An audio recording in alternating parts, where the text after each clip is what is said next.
नमस्ते हिंदुस्तान। मैं नवीन मेहता। मैं अपने यूट्यूब चैनल पे आपका वेलकम करता हूँ। फ्रेंड्स, इस वीडियो में बहुत ही इम्पोर्टेंट जजमेंट को डिस्कस करेंगे। ये जजमेंट रिलेटेड है वक्फ बोर्ड का जो प्रॉपर्टी होता है उसके रिलेटेड जो है सुप्रीम कोर्ट ऑफ इंडिया जो है ये वक्फ बोर्ड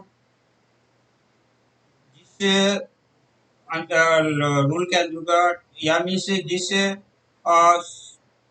प्रोविजन के अंतर्गत वो जो है किसी के प्रॉपर्टी को वक्फ बोर्ड का प्रॉपर्टी जो घोषित कर देती है, जिससे आए दिन बहुत ही डिफिकल्टी हो रही है। और फिर जो है अब ऐसे भी ऐसे प्रॉपर्टी हैं जो गवर्नमेंट के प्रॉपर्टी को भी वक्फ बोर्ड जो है वो वक्फ बोर्ड का प्रॉपर्टी घोषित कर देती है और गवर्नमेंट इस पे ध्यान नहीं देती है। और जब लंबे समय तक अ, उसके अंदर हो जाता है, मीन्स उसके कंट्रोल में रहता है, तो फिर वो प्रॉपर्टी पे वो 100% अपना अधिकार जमा लेती है।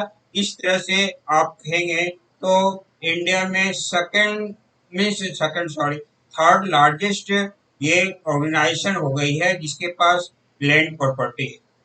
सबसे पहले डिफेंस, उसके बाद रेलवे है, उसके बाद जो है वक्फ बोर्ड है। तो इसी पे वक्फ बोर्ड का जो डिफिनेशन है, मीन्स वक्फ बोर्ड के अंदर जो रूल है उसमें जो वक्त का जो डिफिनेशन है 3R, 3R को ही सुप्रीम कोर्ट ऑफ इंडिया ने एक्सप्लेन किया है। और ये एक्सप्लेन करके वक्फ बोर्ड के प्रॉपर्टी पे बहुत ही तगड़ा जो है झटका मारी है वक्फ बोर्ड को। केस क्या था? केस है कि ये राजस्थान गवर्नमेंट ने 2011 में अपना प्रॉपर्टी जो है वो लीज पे दे दी थी जिंदल सॉ लिमिटेड को।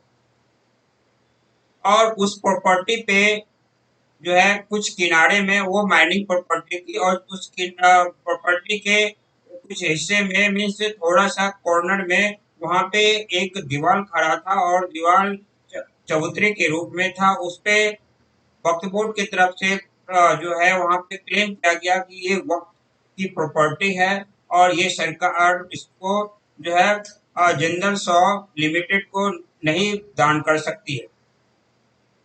और जब इसका सर्वेक्षण किया गया तो देखा गया कि ये वक्त की प्रॉपर्टी नहीं है क्योंकि गवर्नमेंट ने इसको दान में नहीं दिया। तो जिंदल सौर ने इस इशू को लेके राजस्थान के जो हाई कोर्ट है वहां गए। जब वो राजस्थान के हाई कोर्ट गए तो वहां पे जो है वक्फ बोर्ड जो है राजस्थान के हाई कोर्ट के अंतर्गत बोला कि आपको अधिकार नहीं है कि वे आप वक्त के प्रॉपर्टी पर जो इशू है या वक्त के प्रॉपर्टी से रिलेटेड जो भी प्रॉब्लम चल रही है वो आप सुने, ये ट्राइब्यूनल सुनेगी। तो हाई कोर्ट बोली राजस्थान की जो है नहीं, हम के कॉन्स्टिट्यूशनल हम जो है जो है कोर्ट है, हमें हमारे कोर्ट के अंतर्गत जितने भी कोर्ट आते हैं वो लोअर कोर्ट हो या ट्राइब्यूनल हो, सारी की बात हम सुन सकते हैं अगर कोई हमारे पास आवेदन या एप्लीकेशन लेके आती है। तो कोर्ट ने जब सुनवाई चालू की तो उसने एक कमेटी बनाई और कमेटी बना के उस प्रॉपर्टी का सर्वेक्षण करवाया तो देखा गया कि ये वक्त की प्रॉपर्टी नहीं है और कोर्ट जो वहाँ की जो स्टेट गवर्नमेंट है वो वक्त को दान में नहीं दिए। तो फिर ये हाई कोर्ट जो है ये Jindal showroom sorry Jindal saw limited की प्रॉपर्टी बता दी और वक्त की प्रॉपर्टी नहीं बताई। तो वक्त बोर्ड ने फिर जो है ये सुप्रीम कोर्ट गई और हाई कोर्ट का जो डिसीजन था, जो ऑर्डर था राजस्थान के हाई कोर्ट का, उसका उन्होंने चैलेंज किया।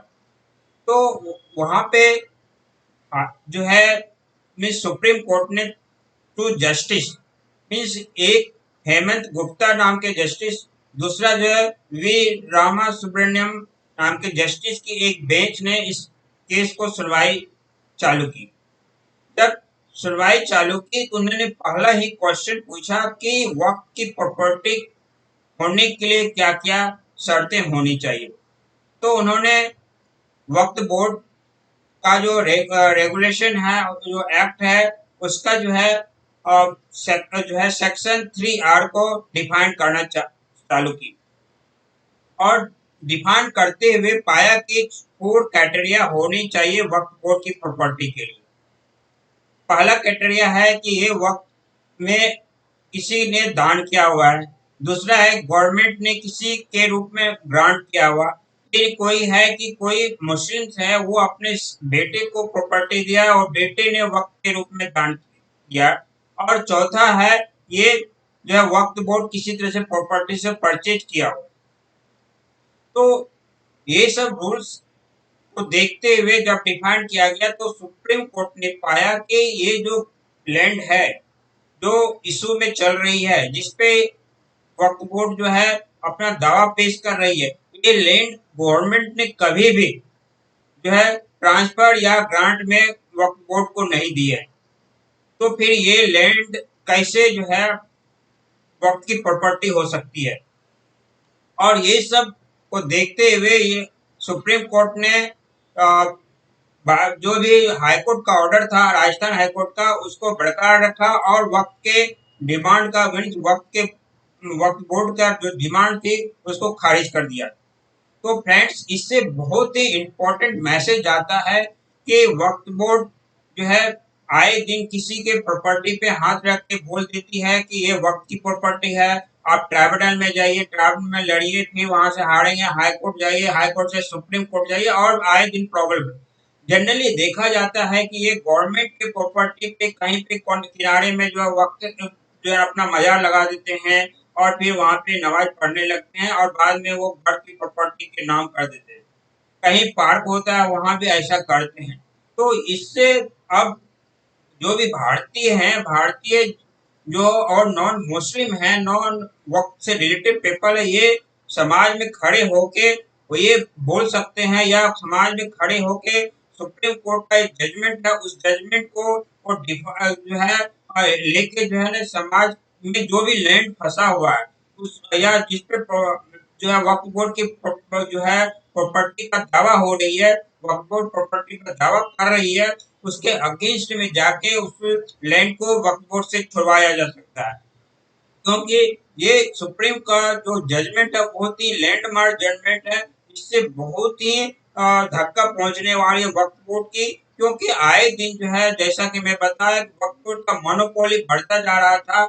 और फिर जैसा कि मैं जस्ट पहले भी बताया कि वक्फ बोर्ड जो है ये इंडिया का थर्ड लार्जेस्ट मनी होल्डर है, लैंड होल्डर है, money holder sorry, land holder है। इसके पास लैंड प्रॉपर्टी इंडिया में तीसरे पोजीशन पे इसका है। पहला है डिफेंस का, रेलवे का, उसके बाद वक्फ बोर्ड का आता है। तो ये इस तरह के जजमेंट से सराहने की चीज है। और आप सबों को मैं जो है बताना चाहता हूँ कि साइटेशन जो केस का है वो उस केस का साइटेशन का नाम आप जान लीजिए। ये है Waqf board of Rajasthan versus Jindal saw limited. फिर से मैं बता दूं, जो है Waqf board of Rajasthan versus Jindal saw limited. एक सुप्रीम कोर्ट का जजमेंट आप लोग भी निकालिए और इस जजमेंट को पढ़िए, और जजमेंट को पढ़ के आस पास में जितने भी लैंड आपको लगता है कि ये वक्फ बोर्ड का नहीं हो सकता है, यह गवर्नमेंट का प्रॉपर्टी है, ये वक्फ बोर्ड ने जबरदस्ती कब्जा कर लिया है, तो अपने ऑफिशियल जो अपने आसपास के ऑफिशियल से मिलिए या उस पब्लिक से मिलिए जिसका वो लैंड प्रॉपर्टी हो सकता है, और इस प्रॉपर्टी को वक्फ बोर्ड से छुड़वाने का काम कीजिए। तो फ्रेंड्स, इस वीडियो में इतना ही। अगर मेरा वीडियो इन्फॉर्मेटिव लगा तो मेरे वीडियो को लाइक कीजिए, शेयर कीजिए, साथ ही मेरे चैनल को सब्सक्राइब कीजिए जिससे कि आप मेरे चैनल से जुड़ सकते हैं। Thank you. जय हिंद।